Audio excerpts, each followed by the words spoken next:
Scandal fără precedent între CFR și FCSB. Edi Iordănescu iese la atac. Și la apel și la rapel, Șumudică este convins că FCSB câștigă campionatul. Și situație fără precedent, Ryan Giggs a fost arestat. Țara Galilor caută selecționeri pentru Euro. Bună seara și bun găsit la sport! FCSB, noua campioană. Șumudică este sigur că echipa lui Becali ia titlul. Dacă nu-l iau, să se spânzure toți, spune Șumudică. FCSB e lider în România cu 8 etape înainte de final și visează la primul titlu după 6 ani. De pe vremea lui Gâlcă n-a mai luat FCSB campionatul. FCSB-ul are prima șansă de departe. Cea mai mare șansă să ia campionat. Anul ăsta o are. Dacă anul ăsta nu ia campionatul, este cel mai mare eșec al lor în ultimii 10 ani. Dacă nu-l iei, trebuie să îți pui ștreangul de gât. FCSB a câștigat primele 2 meciuri din play-off, a bătut Botoșaniul și a câștigat fără probleme cu Academica Clinceni. La asta nu m-am uitat, că n-avea rost să mă uit. S-a spus, am avut altceva mai bun de. Eu așa văd, deci în momentul de față, la cum joacă și ceea ce se întâmplă, și ai văzut, ieri au câștigat cu 2-0 fără drept de apel. Au câștigat și fără apel și fără drept de apel. Și cu rapel, la 2 săptămâni, cu Pfizer și cu Moderna și cu... Scandal total între CFR și FCSB. Edi Iordănescu îi acuză pe cei de la FCSB că mint.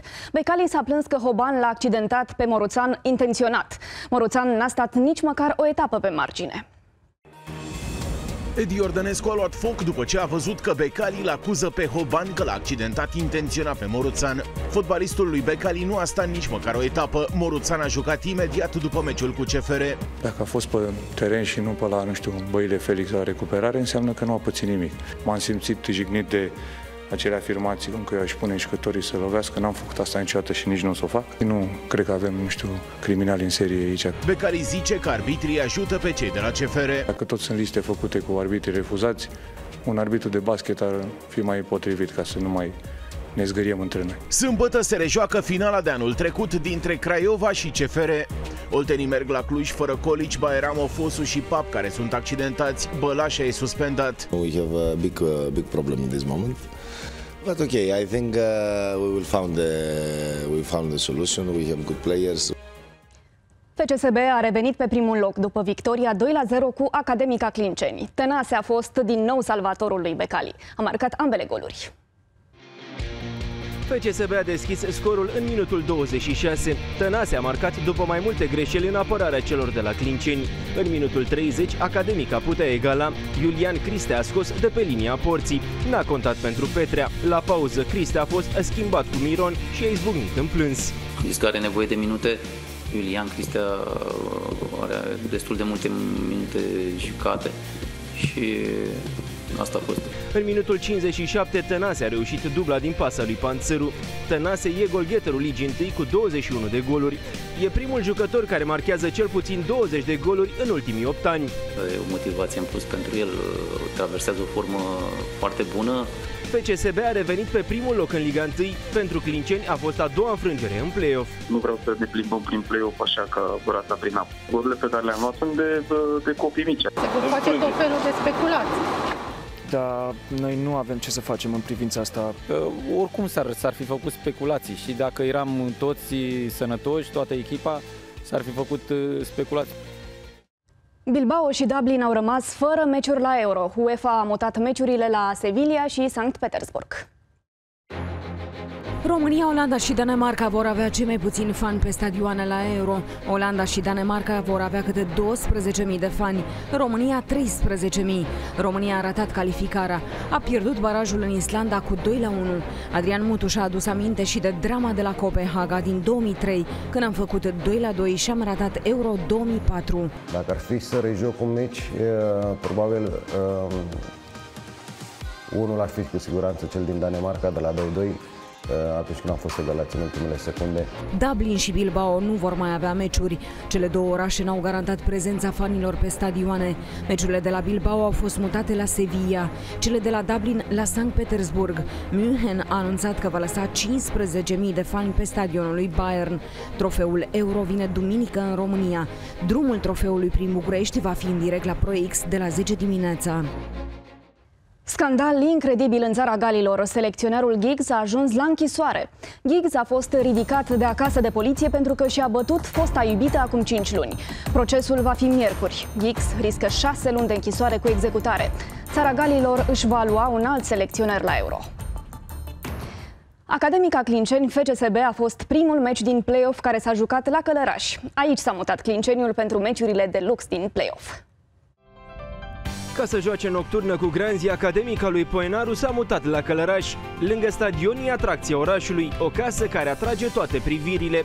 Oamenii lui Becali și cei ai lui Poenaru nu sunt speriați de COVID. Fotbaliștii au stat de vorbă minute în șir, fără măsuri de protecție. Fotbaliștii sunt serviți după meci cu pizza proaspătă. Restaurantul care o livrează are grijă să-și trimită angajații îmbrăcați la 4 ace. Fanii ar fi vrut pe stadion. 2 dintre ei au încercat să fenteze sistemul, dar au fost prinși de oamenii de pază. Dacă meciul era cu porțile deschise, se juca și cu casa închisă. Ține multă lume cu FCSB-ul aici în Călăraș? Da, dacă dădea drumul la spectatori, era stadionul plin. De ce nu aveți voie? Am niște probleme medicale și mă enervez la ratări. În Vinerea Verde, președintele Iohannis a trecut pe verde la semafor cu bicicleta. Iată repede pentru Beloni. La finalul sezonului va fi dat afară. Beloni e pe 5 în Grecia și are șanse mici să mai prindă cupele europene. Patronul lui Panathinaikos a anunțat deja că în vară va aduce alt antrenor. Beloni a adunat 14 victorii și 9 înfrângeri în cele 29 de meciuri pe banca grecilor. Panathinaikos a fost a 15-a echipă din cariera lui Beloni. E scandal uriaș la Iași. Napoli vrea să dea afară 3 jucători importanți și amenință. Ori eu, ori ei. Ieșenii nu mai văd niciun ban până la finalul campionatului. Iași e aproape de colaps. Primarul a anunțat că nu mai poate da bani la echipă. La Iași nu s-a votat bugetul local. Mi-este foarte greu să fac o prognoză ce va urma. E scandal și în vestiar. Napoli vrea să scape de Cristea, Calcan și Brănescu. La ultimul meci, Nicola Napoli l-a jignit pe Calcan. Jignit destul de urât în fața tribunei. Erau colegi acolo care au fost martori. Și soția mea care era în tribună. Mă întreba, adică băieții mint? Soția mea minte și după aia a zis, da, așa ți-am zis. O voleibalistă de la Dinamo visează să ajungă în cel mai tare campionat din lume. Până atunci se specializează în bucătăria italiană. Irina are 20 de ani și joacă volei la Dinamo. Fata provine dintr-o familie de sportivi. Mama ei a jucat 25 de ani handbal la Rapid. N-a vrut să o lase la handbal, a preferat voleiul. A fost dorința mamei, în primul rând, să fac un sport. Am făcut dansuri vreo 4 ani și după primul antrenament de volei am zis că nu vreau să mai încerc altceva. Handbal nu am vrut să încerc, nu m-a lăsat nici mama. Irina e studentă la ASE în București și e pasionată de gătit. Îmi place să gătesc și încerc să fac nu neapărat rețete clasice așa, să inventez eu chestii. Care este rețeta care ți este cel mai bine? Lasagna, dar reinventată. În Italia și-ar dori să joace într-o zi. Acolo joacă și preferata ei. Voleiul italian este cea mai tare ligă pe care am urmărit-o și îmi place de Paola Egonu. Este fenomen. Din ring, pe terenul de fotbal, românii l-au găsit pe Zlatan. Vine din kickboxing și dă goluri pe bandă rulantă. Bogdan Stoica a găsit o nouă provocare. Când nu e în ring, face spectacol pe terenul de fotbal de la Petrolul Băicoi. Stoica este atacant. Îmi place postura asta, am mult spațiu, îmi place să alerg, să-mi pun viteza în valoare. Stoica și-a ales un model pe măsură din fotbal. Combinațiile cu călcâiul, de la cine l-ai învățat? De la Ibrahimovic. Bogdan Stoica a făcut fotbal până la 14 ani. A jucat la Sportul și Steaua înainte să se apuce de kickboxing. Bogdan își așteaptă colegii din echipă în sală. Sunt glume de vestiar. Tu ai venit aici la fotbal, veni și la din la kickboxing. A fost spectacol total în meciul Barcelonei. 2 autogoluri, un penalti și 2 goluri și o pasă de gol pentru Messi.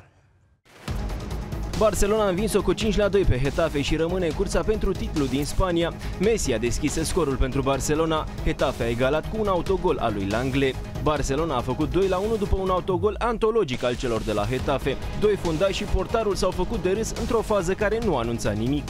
Messi a reușit dubla după ce a lovit bara cu dreptul și a marcat cu stângul. În ultimele 12 sezoane, Messi a marcat cel puțin 25 de goluri pe sezon în campionat. Atletico Napoli i-a dat 5 goluri lui Lazio și este la un punct de Champions League. Excepție, belgianul nu i-a dat nicio șansă lui Pepe Reina. Immobile a marcat și el un gol superb pentru Lazio, dar n-a fost de ajuns. Radu Ștefan a jucat tot meciul cu Lazio. Zlatan și-a prelungit contractul cu Milan pentru încă un sezon. În octombrie, Ibrahimovic face 40 de ani. Larisa Iordache s-a calificat la Jocurile Olimpice de la Tokyo, dar imediat după aceea a ajuns la spital. Din păcate, medicii n-au externat-o și n-a mai putut concura în finala de la individual compus. Iordache mai este calificată în finalele de la Bârnă și Sol, care vor avea loc duminică. Super Speed este eco mâine de la 10:30 la ProTV. Giurgia și Bratu au testat mașini hibrid și electrice ca să fie în ton cu Vinerea Verde. În Vinerea Verde, băieții de la Super Speed au testat mașini hibrid sau electrice. Skoda Octavia este hibridul dezvoltat de producătorul ceh, iar Giurgia și Bratu au testat autonomia modelului. Volkswagen ID4 este mașina dezvoltată din tehnologia mașinilor de Formula E. Nemții au reușit să-i asigure o autonomie de aproape 500 de kilometri. Super Speed este sâmbătă de la 10:30 pe ProTV. Un fundaș de la CFR este pasionat de filme. După ce se lasă de fotbal, poate se face actor, au glumit fanii pe internet. Bosniacul Susic de la CFR se relaxează cu filme și seriale când are timp. Susic a făcut și un top 3 de recomandări pentru fanii CFR-ului. National Treasure, Independence Day, and I need to mention Game of Thrones, the series. Hermannstad a scăpat de ultimul loc în Liga 1. Sibienii au câștigat la Arad cu UTA cu 1-0. Petrescu a înscris în minutul 49 dintr-un unghi aproape imposibil. Hermannstad a câștigat primul meci în deplasare după 7 luni și a urcat până pe locul 8 în play-out. UTA este pe 2. Organizatorii de la Drift au făcut o nouă clasă pentru mașinile de stradă. Vor să aducă toți piloții amatori în campionatul național. Piloții de la Drift se pregătesc de startul noului sezon. Au făcut senzație la antrenamentele de la Târgu Mureș. În noul sezon, organizatorii au făcut în premieră și o clasă dedicată mașinilor de stradă. Teribiliștii de pe stradă pot intra pe circuit. Ce le recomandați celor care urmăresc acest sport și încearcă încă prin parcări? Să renunțe la încercatul prin parcări și pe drumuri publice și cu pași mici să încerce să ajungă în campionat. Și eu asta am făcut înainte și am rămas fără permis. Cățelul săptămânii vine din state. Un pui de Golden Doodle a intrat pe pista de atletism și a alergat împreună cu atletele. Cățelușa Holly e obișnuită să alerge.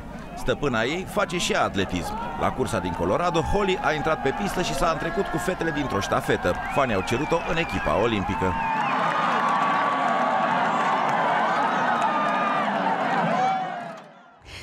Scandal de proporții în Liga 1. Antrenorul și jucătorii au fost la un pas de bătaie. Fotbaliștii au cerut să li se rezilieze contractele.